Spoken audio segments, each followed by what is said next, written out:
Imagine waking up to a world where only 100 people exist. What would that look like?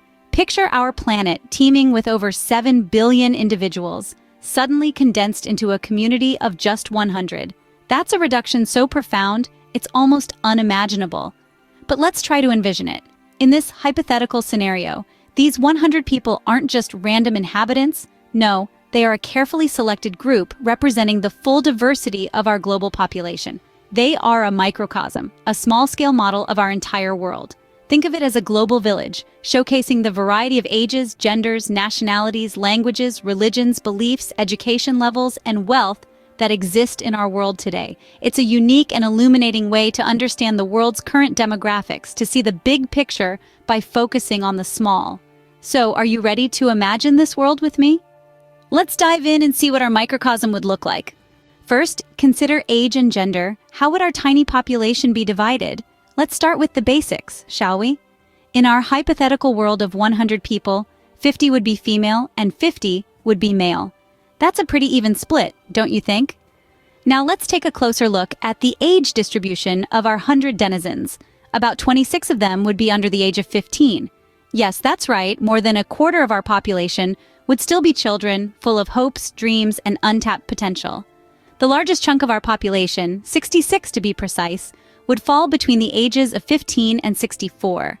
That's the working age group, the folks who keep the wheels of society turning. And finally, we would have about 8 individuals who are 65 or older.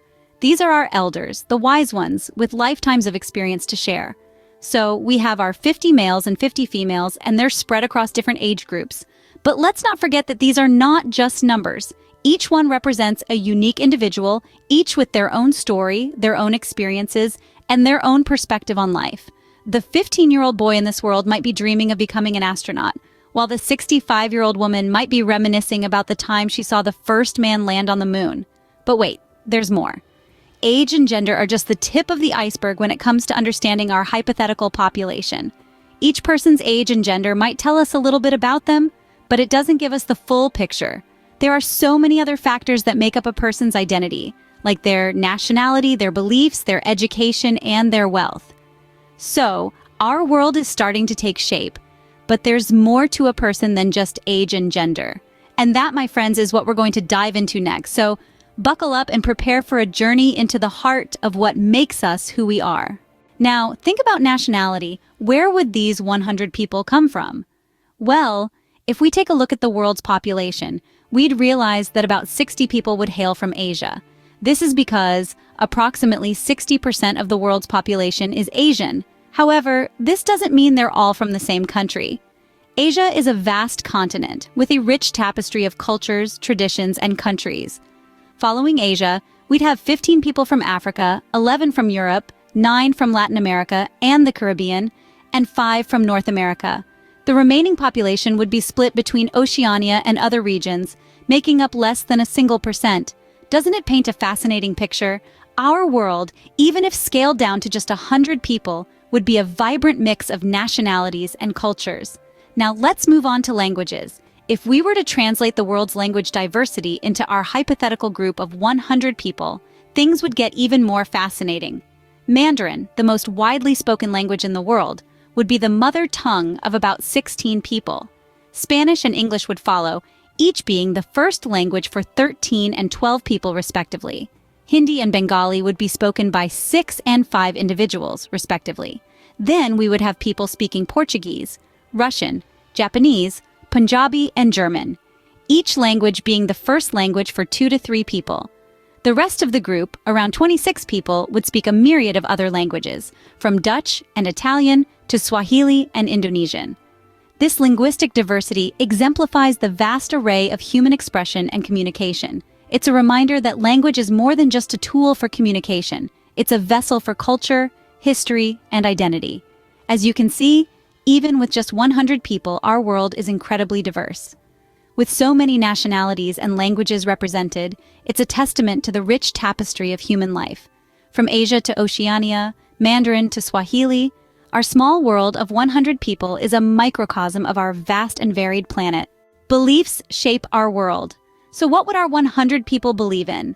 To answer that, we'd need to look at the religious landscape of the planet. The world's largest religion, Christianity, is followed by about 31% of the global population. If we apply this percentage to our hypothetical world, we can estimate that roughly 31 of our 100 inhabitants would identify as Christians, spanning various denominations and practices within the faith. Next is Islam, representing about 24% of the world's population. So 24 of our 100 people would be Muslims, practicing the faith in a multitude of ways based on cultural and personal interpretations of the religion.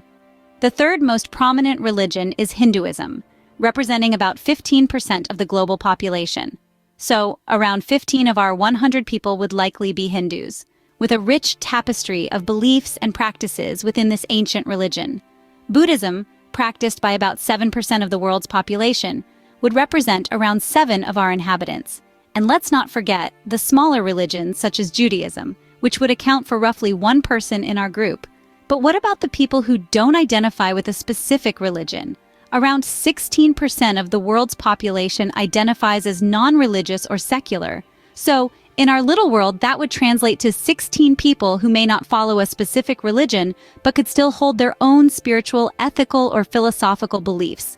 And then, there are those who identify as atheists, representing about 7% of the world's population.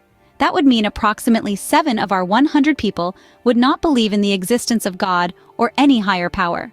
In this tiny world of ours, religion and belief systems would be as diverse as the people themselves, reflecting the vast spectrum of faiths, philosophies, and ways of understanding the world that exist among humanity.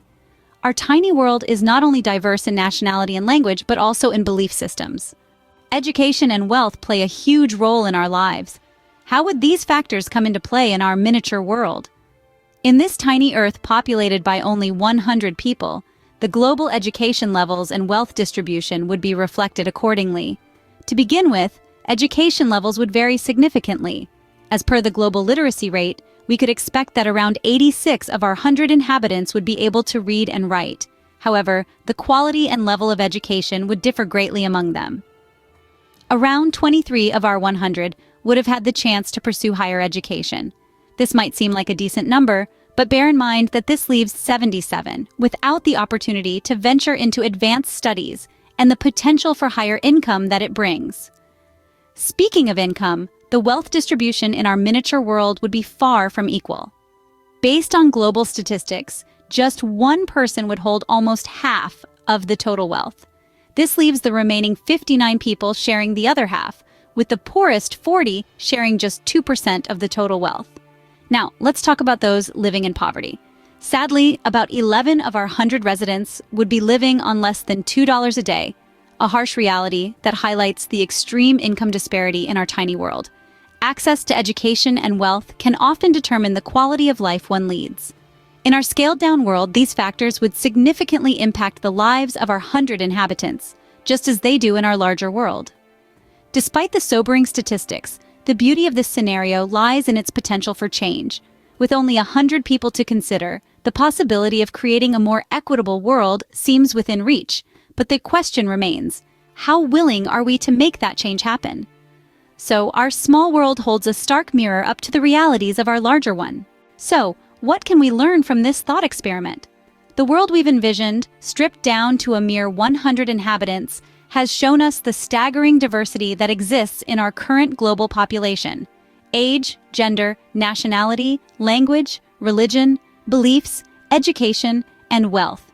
These categories shape our identities and our experiences, coloring each life with unique shades and hues.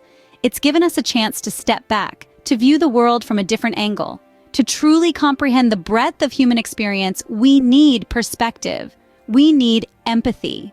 These are the tools that allow us to understand, to appreciate, and to respect the diversity of our global family. This exercise isn't about minimizing or simplifying the world. It's about recognizing that every single individual carries a wealth of stories, experiences, and perspectives that contribute to the intricate tapestry of human existence.